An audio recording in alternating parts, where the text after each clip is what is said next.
उत्तर प्रदेश के पूर्व मुख्यमंत्री और समाजवादी पार्टी के राष्ट्रीय अध्यक्ष बुधवार को एक शादी समारोह में शामिल होने सपा सांसद शफीकुर रहमान बर्क का हालचाल जानने के लिए मुरादाबाद पहुंचे। यहां उन्होंने कहा कि आने वाले समय में उत्तर प्रदेश में भारतीय जनता पार्टी का सफाया होगा। मीडिया से बात करते हुए अखिलेश ने कहा कि जनता निराश है, दिल्ली में किसान धरने पर बैठा है। शफीकुर रहमान बर्क 15 दिन से मुरादाबाद के एक निजी अस्पताल में भर्ती हैं, उनका इलाज चल रहा है। सर्किट हाउस में पत्रकारों से बात करते हुए अखिलेश यादव ने कहा कि आने वाले समय में उत्तर प्रदेश में भारतीय जनता पार्टी का सफाया होगा। हाल ही में जो परीक्षा हुई है, सब में पर्चा लीक हुआ है। सरकार पर बड़े आरोप लगे हैं, किसान धरने पर हैं, 60 लाख नौजवान केवल एक पुलिस भर्ती के लिए आ गए हों तो सोचो यूपी में क्या हालात हैं। भाजपा वोट को लूट रही है, गैंग बनाकर काम कर रही है। अखिलेश यादव ने कहा कि चंडीगढ़ की तरह वोट की लूट कहीं नहीं देखी होगी। भारतीय जनता पार्टी वोट को नहीं लूट रही, भारतीय जनता पार्टी दल नहीं गैंग बनाकर काम कर रहा है। सुप्रीम कोर्ट को बधाई देता हूं कि उनकी वजह से जनता में सच्चाई सामने आई है। कांग्रेस, आप और अन्य दलों को बधाई,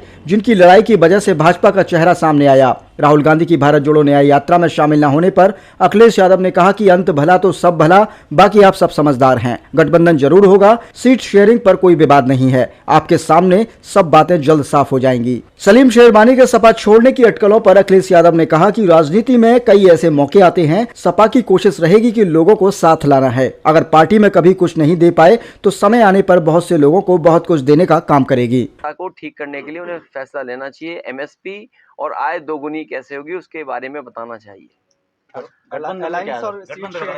तो ये तो बातें हो गई महत्वपूर्ण, और गठबंधन होगा और बहुत जल्दी आपके मुरादाबाद को क्या मिलेगा? मुरादाबाद किधर थोड़ा बताइए। मुरादाबाद में जहाँ मुरादाबाद है वही मुरादाबाद रहेगा। सीट शेयरिंग को लेकर सर कांग्रेस सीट शेयरिंग में कोई बात नहीं है, जो बातचीत होनी थी वो बातचीत हो चुकी है पूरी। गाजीपुर कल रायबरेली में इंडिया न्यूज़ के पत्रकार के साथ राहुल गांधी जी ने अभद्रता की, उसके बारे में क्या विचार है? मुझे जानकारी मिली और आप लोगों के माध्यम से मुझे जानकारी मिली है कि एक पत्रकार साथी के साथ, अरे मुरादाबाद वाले आप लोग क्यों सवाल पूछते हुए? एक बार तो हमारे साथ भी हंगामा किया था आपने। एफआईआर तक बात पहुंच गई थी। तो अब उनसे दोस्त कोई बात हुई होगी तो उसको संभाला जाएगा और पत्रकार का पूरा सम्मान किया जाएगा। अमेठी रायबरेली क्या कांग्रेस की हिस्से में जाएगी? अमेठी और रायबरेली? अरे ये तो पुरानी बात है, ये तो हम लोग हमेशा ही करते हैं। सीट शेयरिंग पे भी कोई विवाद नहीं है, सीट शेयरिंग पूरी अच्छी तरह हो गई। अभी आपको जब प्रेस करेंगे दोनों पार्टी के नेता तो आपको पूरी जानकारी मिल जाएगी। 17 से राजद जाएंगे। अरे ओ, इसका इन्हें पता है। अध्यक्ष जी, गाजीपुर से 17 तक पहुंचने में क्या नहीं हुआ होगा। अध्यक्ष जी, गाजीपुर से अफजल अंसारी को टिकट दिया आपने, एक गैंगस्टर के उसमें दोषी है वो, ये क्या मैसेज जाएगा, किस तरह से? अभी आपको मेरे पास व्हाट्सएप नहीं है इस समय, लेकिन मैं कहूँगा कि शेयर करें आपसे। अभी प्रधानमंत्री जी किसी के कार्यक्रम में आए थे आपके पड़ोस में, उनका पुराना वीडियो देख लो। उस पुराने वीडियो में उन्होंने कहा कि उत्तर प्रदेश के मुख्यमंत्री योगी जी सबसे बड़े माफिया हैं। ये कहा कि नहीं कहा? और अगर आप आर्काइव में जाएंगे तो किसी चैनल पर उन्होंने कहा था।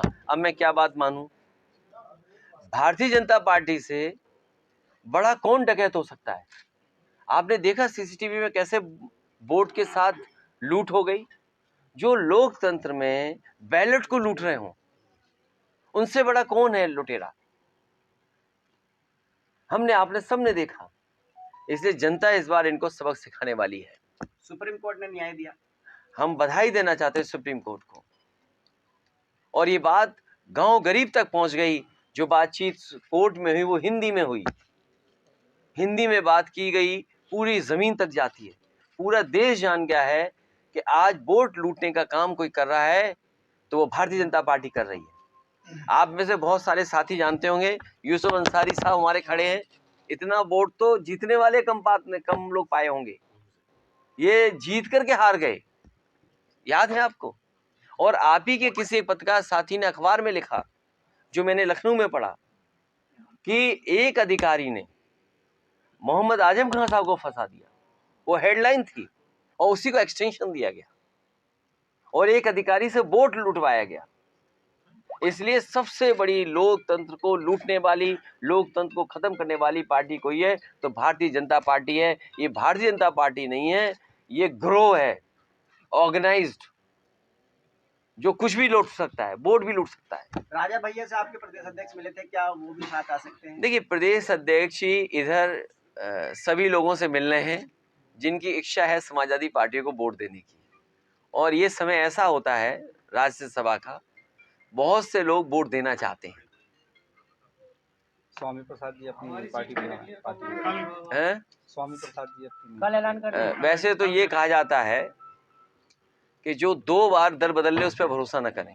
मुरादाबाद से कब 1 मिनट अब 3 बार कोई दल बदल ले, 4 बार दल बदल ले, तो आप उस पर विचार करिए। कैंडिडेट कब तक डिक्लेयर कर देंगे मुरादाबाद? अब क्योंकि सीटें तय हो गई हैं तो कैंडिडेट भी बहुत जल्दी तैयार हो जाए। अगर आपकी कोई राय हो तो हमें भी दे दो, क्योंकि आपको भी तो वोट देना है, इसलिए हमारी मदद करिएगा। सर, मीडिया रिपोर्ट्स की बात करें तो राजभर जी ने बोला है आपके लिए कि बीजेपी के साथ आप मिले हुए हैं और दिल्ली के इशारे पे आप चल रहे हैं, तो क्या कहना चाहेंगे इसमें?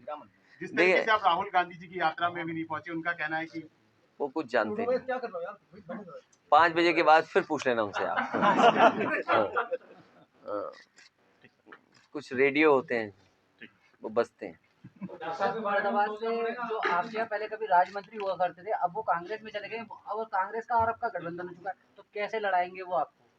ये उन्हीं से पूछ के आओ, हमें तो पता नहीं किसके बारे में बात कर रहे हो। नहीं, आप ये किसी जमाने में राज्य मंत्री रह चुके हैं, अब वो फिलहाल कांग्रेस में है, कांग्रेस से अब मुझे जानकारी नहीं है। सर, बीजेपी एक कर रही है, माइनॉरिटी सेल ने एक प्रोग्राम किया है मदरसे में, लखनऊ में और मस्जिदों के अंदर, और उर्दू में पोस्टर छगाकर वहां पब्लिसिटी करने की तैयारी कर रही है, क्या कहेंगे आप?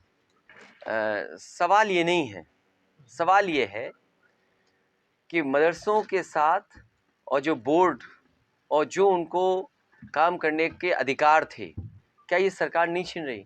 केवल मदरसों के नहीं, माइनॉरिटी के जितने भी अधिकार थे उनको छीनने का काम भारतीय जनता पार्टी कर रही है, तो कोई इन पे कैसे भरोसा करेगा? मुझे याद है नेताजी के समय पर माइनॉरिटी आगे बढ़े पढ़ाई में, उनको और आगे बढ़ने का मौका मिले। एक्ट जब बना था यूनिवर्सिटी बनाने का, तो नेताजी का बहुत बड़ा योगदान रहा, समाजवादियों का योगदान रहा, जिसके कारण आपके ज़िले में भी माइनॉरिटी यूनिवर्सिटी का दर्जा प्राप्त है, आपके बगल के ज़िले में माइनॉरिटी यूनिवर्सिटी का दर्जा प्राप्त है।